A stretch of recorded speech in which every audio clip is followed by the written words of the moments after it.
Welcome to day 3. So, you've probably worked with data in all sorts of forms, right? You've got your neat, tidy spreadsheets, and then you have these messy, chaotic text files or images. It can feel a little overwhelming.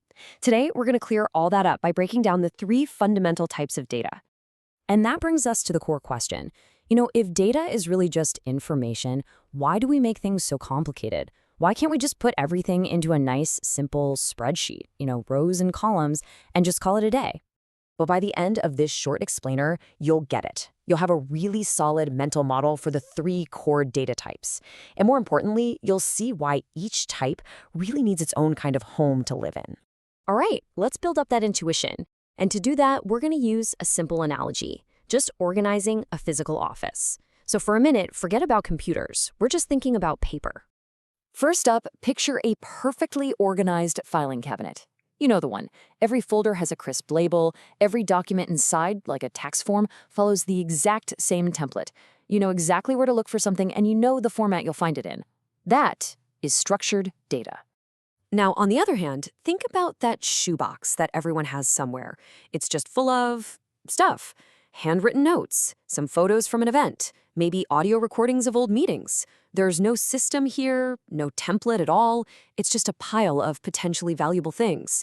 And that is unstructured data.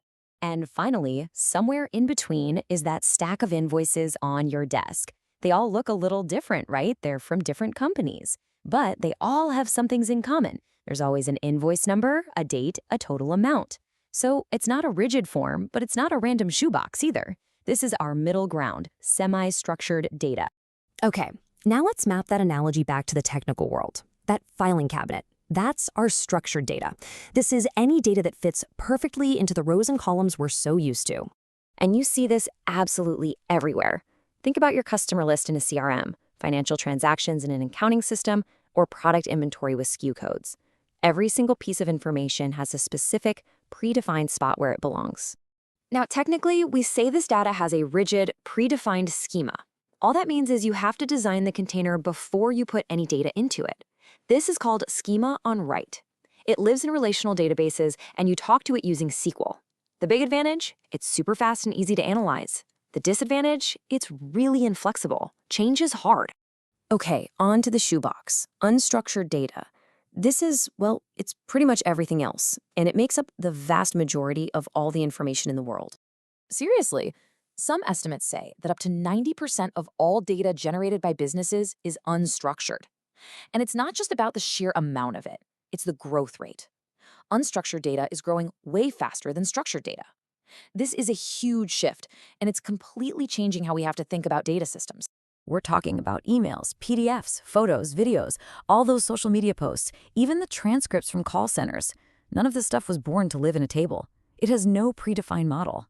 So we just store it as is, in its original format, often in something called a data lake. The beauty of this is its flexibility and the incredible richness of the insights that might be hiding in there. The challenge, though, is you can't just query it with SQL. You need much more advanced tools, usually involving AI and machine learning, to make any sense of it. And that brings us to our last category. Let's go back to that stack of invoices, the bridge between the two extremes. This is our semi-structured data. This is data that doesn't fit into a rigid table, but it comes with its own clues about what it is. It uses tags or markers to separate things out. Think of a JSON file you get from an API or an XML document. Even the HTML of a web page is a great example. It has organization, just not in a table format. Its schema is flexible. It's defined by those tags within the data itself.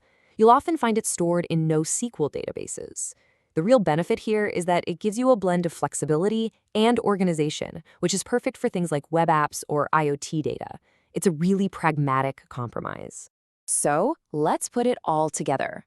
The main takeaway is that each type is different across the board. They have different schemas, fixed, flexible, or none. They live in different systems, relational databases, NoSQL stores, or data lakes. And you analyze them with totally different tools. Structured data loves SQL, unstructured data needs AI. They're built for different jobs. So, okay, why does any of this actually matter for the work you do? Well, it's simple. The type of data you're working with fundamentally determines the kind of problems you can even hope to solve. Think of it like this. For decades, structured data has been the engine of business intelligence. It powers all those sales dashboards and financial reports. But today, unstructured data is the fuel for the AI revolution. It's what feeds generative AI models. It's how we analyze customer sentiment from thousands of reviews. And here's the reality. A modern system can't just pick one. To get the full picture, you have to be able to handle all three. If you only look at your structured sales numbers, you're missing the why, the story that's hidden in all your unstructured customer feedback emails and call logs. So if there's one thing to remember from all this, it's that data isn't really in three neat, separate boxes. It's much better to think of it as a spectrum.